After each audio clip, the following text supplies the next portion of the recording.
오늘 말씀의 제목은 날마다 새롭게라는 제목입니다. 말씀을 통하여 우리의 삶이 예수 그리스도 안에서 새로워지고 변화되는 삶이 있기를 주의 이름으로 축원합니다. 아멘. 제가 아는 한 장로님, 80세가 훌쩍 넘으신 분인데 오래전 일입니다. 손자가 이제 일을 하고 돈을 벌어서 할아버지 전화기를 바꿔드렸어요. 최신형 스마트폰을 사드렸는데 장로님이 고민이 돼서 그 전화기를 들고 저에게 찾아오셨어요. 목사님, 저는 이거 어떻게 쓰는지 모릅니다. 그러면서 덧붙여 하시는 말씀이 저 같은 사람들은 이제 이 세상에서 살기 어려워요. 그런 얘기를 하시더라고요. 세상은 빨리 변하는데 그 변화에 따라가지 못하는 것 때문에 좀 불편해 하시는 것 같았습니다. 어르신들뿐 아니라 사람들 대부분 그렇지 않습니까? 세상이 너무 빨리 바뀌니까 때로는 나만 뒤처지는 것 같고, 그래서 모두가 다 나를 지나치는 것 같아서 걱정스러울 때도 있습니다. 그래서 열심히 따라잡으려고 노력도 하죠. 실제로 지난 10년을 돌아보면 또 많이 바뀌었습니다. 눈에 보이는 것, 또 우리가 살아가는 방식들도 많은 변화가 있었죠. 그런데 정말 변화가 있었습니까?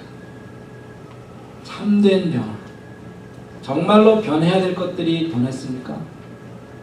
그렇지 않은 것 같습니다. 겉모습은 많이 바뀌었는데 정말로 달라져야 할 부분들, 우리들 가운데 있는 아픔과 고통과 다툼과 분쟁,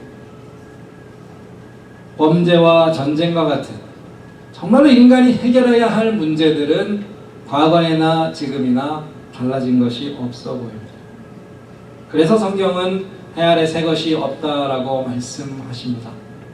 인간의 본성, 인간의 죄악된 악한 본성이 몇백 년 전이나 지금이나 달라지지 않아서 겉모습은 바뀌었을지 몰라도 참 변화는 없어 보인다는 것이죠. 하지만 성경은 예수 그리스도 안에 참 변화가 있다라고 말씀하십니다.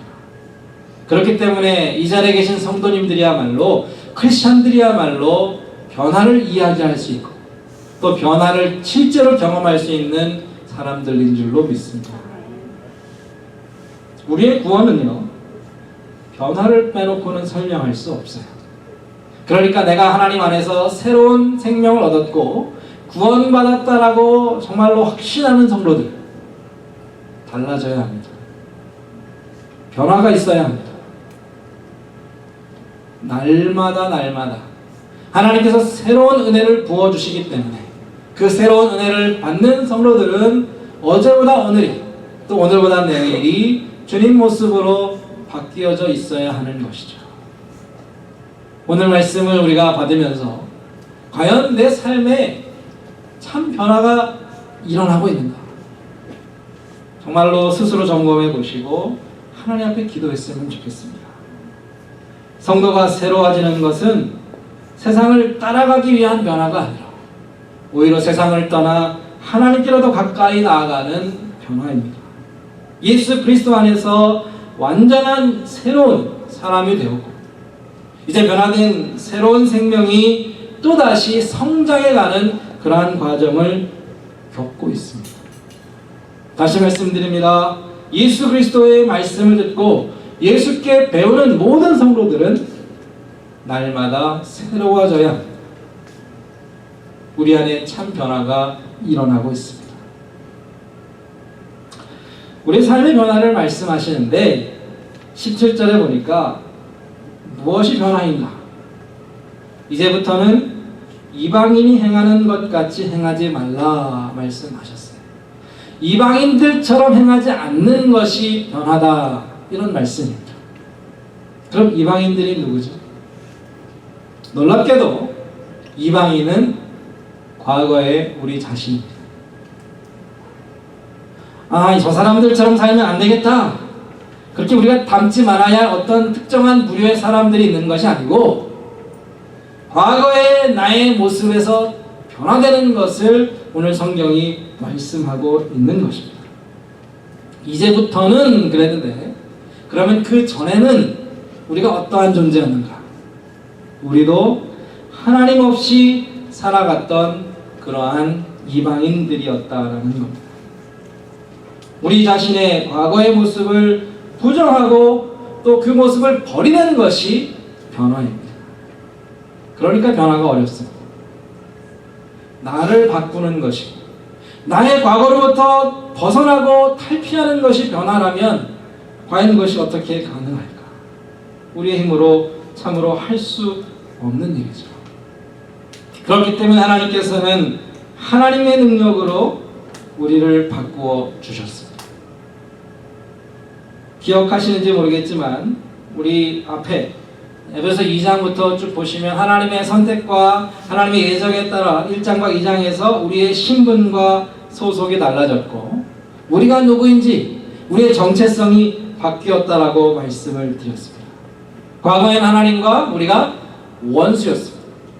하나님과 멀어져 있었는데 예수 그리스도 안에서 우리가 죽음 가운데 살아났고 우리를 일으켜 주셔서 이제는 하나님과 하나님의 그 보좌 앞에 예수 그리스도와 함께 앉히셨다, 그렇게 말씀해요.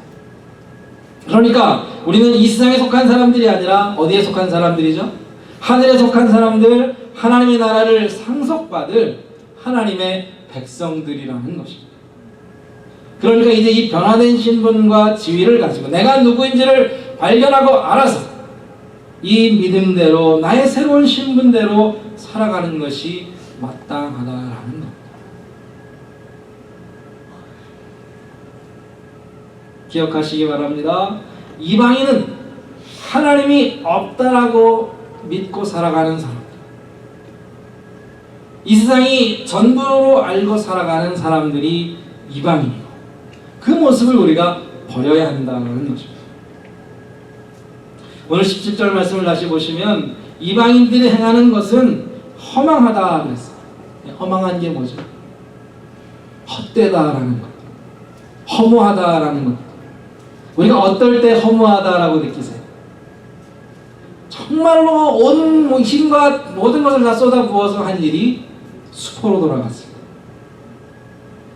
헛수고했다라는 말을 하죠. 이 세상에서 정말로 열심히 평생을 수고하며 살았는데 죽고 나니까 내가 지금까지 쌓아왔던 그 모든 것은 다 사라져버리고 없다라고 부정하며 살았던 하나님의 심판과 영생이 그 자리에 있을 때, 그리고 나는 그 영생에 들어갈 수 없을 때에 얼마나 허무하고 얼마나 낙심이 되며 얼마나 고통스러울까. 하나님을 부정하고 하나님의 약속과 구원을 믿지 않는 사람들의 마지막이 그렇다라는 겁니다. 그러니까 우리가 얼마나 감사합니까? 우리에게는 전국의 소망을 주시고 영생을 알게 하시고 하나님의 나라를 기업으로 유업으로 받게 하셨는데 그것이 얼마나 큰 축복이냐라는 것이죠. 그러한 새로운 생명, 새로운 신분을 받은 우리들이 왜 또다시 과거에 마치 하나님이 없는 것처럼 영생이 존재하지 않는 것처럼 살아가느냐 묻고 계신다라는 거예요. 성경에 에서라는 사람이 나옵니다. 에서는 어떤 사람인가 하면 팥죽을 너무 좋아하는 사람. 팥죽 한 그릇에 자기 장자의 명분을 팔았다, 성경이 이렇게 말씀하는데 도대체 이게 무슨 이야기인지 한번 생각해 봤으면 좋겠습니다. 쌍둥이 형제가 있습니다. 내가 형이다 내가 형이다 서로 엎치락뒤치락 싸우다가 하루는 형이 배가 고파가지고 밥 좀 달라고 하니까 동생이 이 밥 줄 테니까 내가 형 할래. 뭐 이런 이야기인가요? 애들끼리, 철없는 아이들끼리 서로 형이 되겠다고 다투는 그런 정도의 이야기가 아닙니다. 이 사건은 이미 두 형제 에서와 야곱이 장성하여 어른이 되어서 각자의 삶을 살아가던 그러한 때였습니다. 그러니까 이게 순간적인 배고픔을 이야기하는 것이 아니라 에서와 야곱이 무엇을 목적으로, 어떠한 것을 인생의 목적으로 두고 살았는가를 보여주는 것입니다. 에서에게 중요한 것은 뭡니까? 배를 채우는 것. 배불리 잘 먹고 잘 사는 것이 에서가 살아가는 이유였어요. 성경에 보면 내가 죽게 되었으니 이 장자의 명분이 내게 무엇이 유익하냐. 지금 배고픈 게 내가 배가 고파 죽겠는데 장자가 무슨 소용이냐 이런 얘기예요.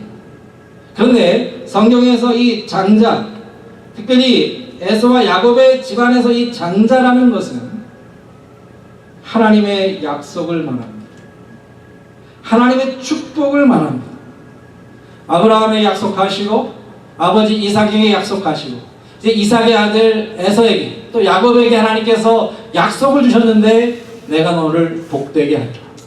하나님께서 복을 주시겠다라고 약속해 주셨습니다. 그런데 에서는 지금 내가 배가 고파 죽겠네. 하나님이 주시는 복이 무슨 소용이 있는가 이런 말입니다. 많이 듣던 말 아닌가요? 교회 가면 밥이 나오냐 쌀이 나오냐, 교회 간다고 뭐 달라지냐, 교회 간다고 사업이 잘 되냐, 교회 간다고 내 삶이 뭐 무슨 좋은 일이 있겠느냐, 많이 하는 말이죠. 하나님이 없다라고 생각하고 하나님의 복에 대해서 무관심하고 이 세상이 전부라고 살아가는 에서에게 차라리 팥죽 한 그릇이 하나님의 축복보다 훨씬 더 좋아 보였다라는 겁니다.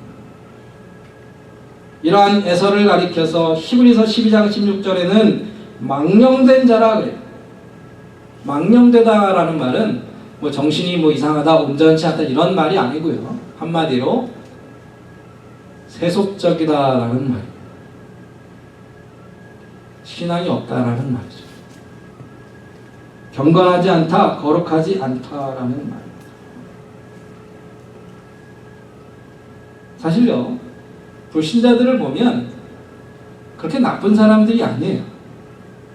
뭔가 모자라거나 뭔가 잘 일이 안 돼서 그렇게 힘들게 살아가는 사람들이 아닙니다. 의외로 똑똑하고 유능하고 세상에서 성공하는 사람들이 많이 있습니다. 에서처럼 유능한 사냥꾼, 그래서 나가면 가족들을 위해 좋은 것을 많이 잡아다 줄 수 있는 그런 사람들이죠. 그런데 그 사람들의 문제가 무엇입니까? 왜 그 사람들을 가리켜, 잘 살고 있는 사람들을 가리켜 성경이 어리석다라고 말하고 허망하다라고 말합니까? 하나님을 알지 못하기 때문이죠.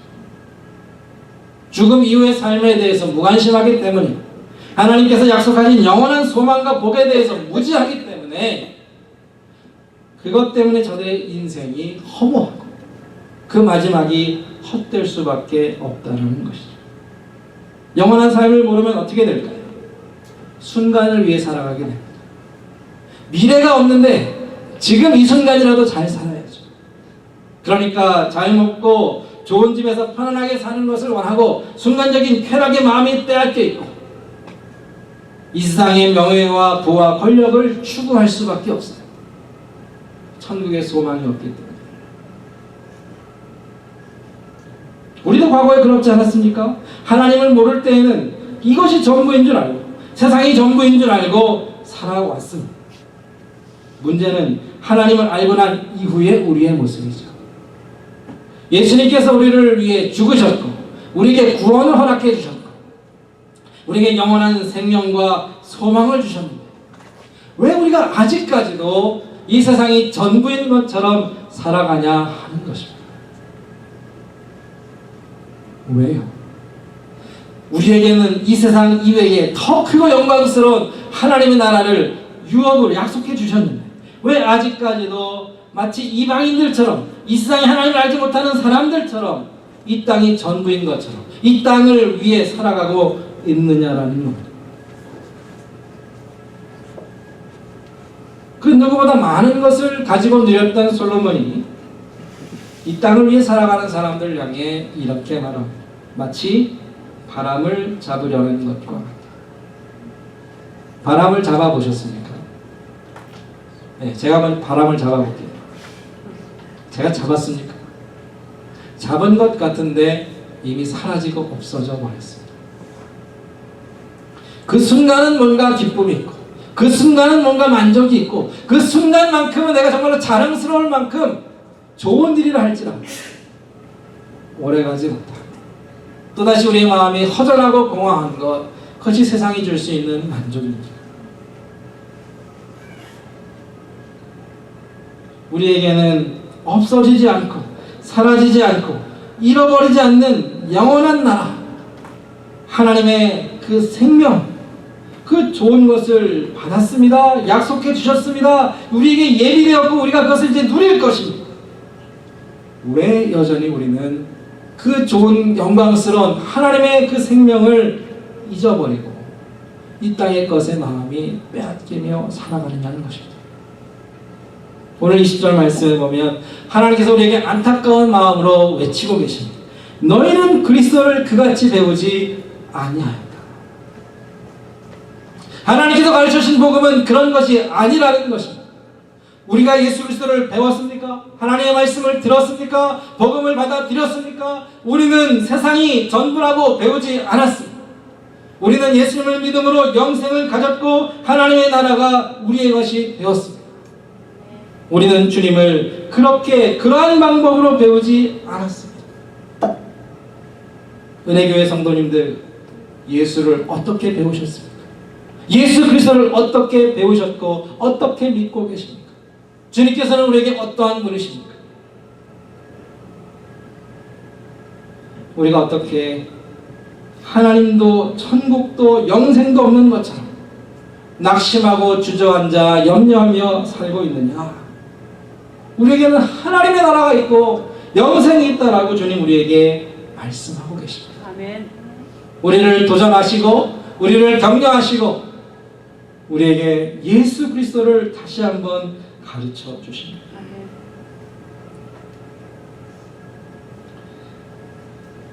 하나님께서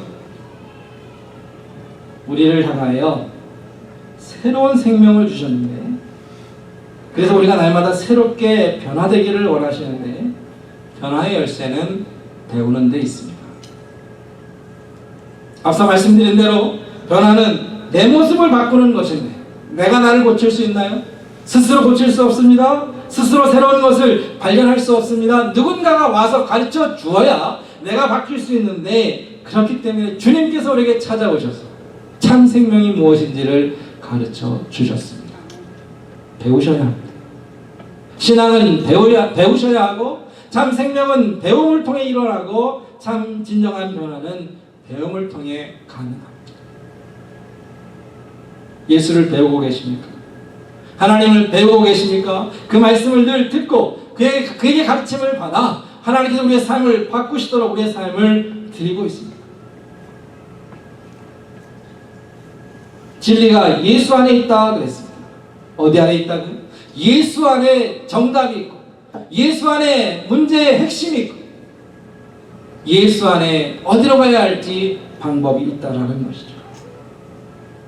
그런데 예수님께 배우는 것은 어렵습니까? 쉽습니까? 어렵지 않습니다. 왜요? 주님께서 이미 보여주셨기 때문에. 진리를 얻고자 예수님께 찾아 나온 사람들, 어떻게 하면 우리가 영생을 얻을 수 있습니까? 묻는 사람들에게 예수님은 한마디로 이렇게 말씀하십니다. 와서 보라. 예수님께 오면 보여주십니다. 우리가 예수님을 간절한 마음으로 찾고 정직한 마음으로 예수님께 찾아 나오면 예수님께서 보여주시는데, 아니 이미 보여주셨습니다. 예수님의 삶을 통하여, 예수님의 이 땅에서의 모든 삶과 죽음을 통하여 정말로 영생이 어디에 있는지를 가르쳐 보여주셨습니다.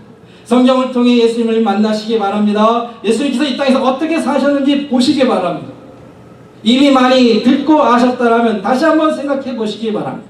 예수님의 삶에 정말 순간적인 쾌락과 이 땅의 작은 것에 욕심을 내는 삶이 있었는데, 자신의 이기적인 욕심을 따라 살아가셨던 삶이 있었는데, 아니면 오직 하나님의 뜻, 아버지의 뜻을 이루시기 위하여 온 삶을 들이셨고 그렇게 마지막 순간까지 하나님의 나라의 영광을 바라보셨습니다. 그리고 우리는 그 이후에 하나님께서 예수를 죽은 자 가운데 살리시고 부활하셔서 모든 이름 위에 뛰어나게 하신 그 열매를 보았습니다. 이것이 우리가 예수를 통해 배운 것입니다. 참 생명은 어디에 있는가? 이 땅에 허망한 것, 헛된 것, 정말 쓰레기 같고 더럽고 추악한 부끄러운 욕심에 사로잡혀 사는 것이 아니라 심령이 새롭게 되고 마음이 새로워져서 하나님의 나라를 영광으로 알고 바라보는 것, 정말 주님의 나라를 소망하고 그 나라를 향해 달려가는 것에 참 인생의 행복이 있다는 것입니다. 우리가 예수를 이렇게 배웠습니다. 절대로 예수를 나의 욕심을 만족시키고 이 땅에 어떠한 것을 얻고자 하는 도구로 배우지 않았습니다. 아니면 정말로 이름뿐이고 아무것도 할 줄 모를 할 수 없는 정말로 종이 같은 헛된 것으로 배우지 않았습니다. 예수님은 지금도 살아계셔서 우리를 날마다 새롭게 하시며 영원한 하나님의 나라로 인도하실 것입니다. 너희가 예수를 어떻게 배웠는가? 오늘 말씀해 보면 우리가 변화되는 것을 옛 옷을 벗고 새 옷을 입는 것으로 그렇게 설명합니다. 옷을 새로 사서 입으려면 뭐 당연한 이야기지만 전에 입던 옷을 벗어야죠. 옷을 두 벌을 같이 입을 수는 없습니다. 벗었으면 그 낡은 누더기 같은 옷은 다시 입을 필요가 없죠. 이제 새 옷이 있으니까. 무슨 말씀입니까? 자꾸만 옛사람으로 옛날의 모습으로 돌아가려는 우리의 습성을 버려야 한다는 것입니다. 성경은 옷을 여러 가지로 설명하고 있는데 가장 처음에 나오는 옷은 어떤 옷이죠? 하나님께서 아담과 하와에게 입혀주신 가죽옷. 그 옷은 그들의 부끄러움과 수치를 가리워주기 위한 옷이었습니다. 또 다른 옷은 요셉이 다른 형들과 달리 입었던 채색옷. 그 요셉의 채색옷은 아버지가 요셉을 형제들 중에서 상속자로 정했다라는 그의 신분을 나타내주는 옷이었습니다. 예수님의 비유에서 집을 나간 탕자가 돌아왔을 때 아버지가 그 종의 옷을 벗기고 새 옷을 가져다가 입혔는데 그것은 비록 잘못했지만 너는 내 아들이다라는 것을 인정해주는 그러한 옷이었습니다. 이처럼 우리가 하나님 앞에 설 때에 우리가 입어야 하는 옷이 그 옷은 오늘 말씀해 보니까 의와 거룩함으로 하나님께서 지어주신 옷이다 라고 했습니다. 하나님 앞에 우리가 어떠한 모습으로 서야 할까요? 하나님께서 요구하시는 것 두 가지, 의와 거룩함입니다. 날마다 우리가 입어야 하는 옷은 하나님 앞에서 옳은 행실과 거룩한 행실을 통하여 하나님 앞에 부끄러움이 없는 모습으로 서야 하고 정말로 하나님의 자녀다운 모습으로 살아가는 삶, 그것이 바로 우리가 입어야 하는 옷입니다. 오늘 성경이 입는다라고 했지만 옷을 입으라고 하지 않고 사람을 입으라고 했습니다. 옛 사람을 벗고 새 사람을 입으라고 했습니다. 사람을 벗고 입을 수 있을까? 내가 과거에 대하여 죽지 않으면 불가능한 것입니다. 마치 니고데모가 예수님께 찾아나와 사람이 어떻게 두 번 태어날 수 있는지 질문했던 것처럼 하나님, 내가 어떻게 내 이 옛 모습, 내가 너무나도 익숙하고 나의 삶의 일부가 되어 있는 이 옛사람의 모습을 버릴 수 있습니까? 오직 하나님의 새로운 창조를 통해 성령으로만 다시 태어날 수 있는 것이죠. 우리는 믿음으로 선포해야 합니다. 우리는 믿음으로 하나님 앞에서 세상을 향해 또 내 자신을 향해 선언해야 합니다. 이 세상을 사랑하고 쾌락과 즐거움에 빠져있고 하나님께서 죄라고 하시는 것을 아무 부끄러움 없이 거듭 행하는 내 자신에 대하여 이제 그런 삶은 끝이다라고 선언할 수 있어야 합니다. 죽음 이후에 마치 삶이 아무것도 없는 것처럼, 이 세상이 전부인 것처럼 그렇게 생각하고 살아가는 그런 옛사람의 모습은 더 이상 내 삶에서 존재하지 않는다라고 믿음으로 선포할 수 있어야 합니다. 여전히 당장 내 배고픔을 해결하기 위해 하나님의 은혜와 복을 너무나도 쉽게 포기해버리는 그러한 에서와 같은 삶이 내가 아니라 예수 그리스도의 이름으로 선언할 수 있어야 합니다. 이것이 우리가 예수를 배운 것입니다. 십자가를 통하여 부활을 통해 영광의 나라, 사라지고 없어지지 않는 그 소망을 소유한 성도들, 이제는 예수를 배우고 나의 주인으로 모심을 통해 내 삶을 다스리시도록 주님을 따르는 성도들, 그러한 성도들이야말로 옛사람을 벗어버리고 새로운 사람을 입을 수 있습니다. 네. 이미 말씀을 드렸습니다. 모든 사람들이 너무나도 익숙하게 살아가는 방식, 내 자신, 인류가 수백 수천 년 동안 지켜온 전통, 그러나 나를 부인하고 나를 부정하고 내가 살아가는 그 모습을 철저히 부인하고 부정하는 그것이야말로 진정한 변화라는 것입니다. 말씀을 맺겠습니다. 앞서 서두에 말씀드린 장로님, 비록 전화기는 사용할 줄 모르시고 이 세상의 변화에는 따라가지 못하시는 분이셨지만, 제가 옆에서 지켜보면서 그분의 삶이 참으로 은혜가 되었습니다. 성경에 보면 이런 말씀이 있죠. 우리의 겉사람은 낡아지나 우리의 속사람은 날로 새로워진다. 저는 그 장로님의 삶을 통하여 이 말씀이 얼마나 사실인지를, 진리인지를 볼 수가 있었습니다. 무릎이 아프셔서 계단을 오르기도 힘드시고, 차로 운전하시는 것도 이제는 점점 힘들어 가시지만, 제가 10년 전에 뵀던 그 모습과 지금 뵙는 그 모습이 달랐습니다. 은퇴하신 지 오래되어서 더 이상 이제는 하나님 앞에 가는 것 외에는 다른 소망이 없어 보이시는데도 불구하고 그 연세에도 끊임없이 그 신앙이 성숙해가고 그 삶이 변화되어가고 다른 성도들에게 본이 되는 그 모습을 보면서 사도 바울처럼 정말로 표대를 향하여 쉬지 않고 달려가는 모습을 볼 수가 있었습니다. 하나님께서 오늘 우리에게 도전하십니다. 옛사람의 모습을 벗어버리고 새 사람을 입으라. 그리스도인은 은혜 안에서 날마다 새롭게 될 것이고 날마다 변화될 것입니다. 세상은 겉으로만 바뀔 뿐이고 진정한 변화는 결코 경험할 수 없습니다. 참된 변화는 오직 예수 그리스도 안에 있는 줄로 믿습니다. 그리스도 안에서 정말 주님께 배우고 날마다 그 가르침을 받는 성도들은 오늘이 다르고 내일이 다르고 하나님 앞에 설 때 참으로 온전히 변화된 모습으로 부끄러움 없는 모습으로 서게 될 줄로 믿습니다.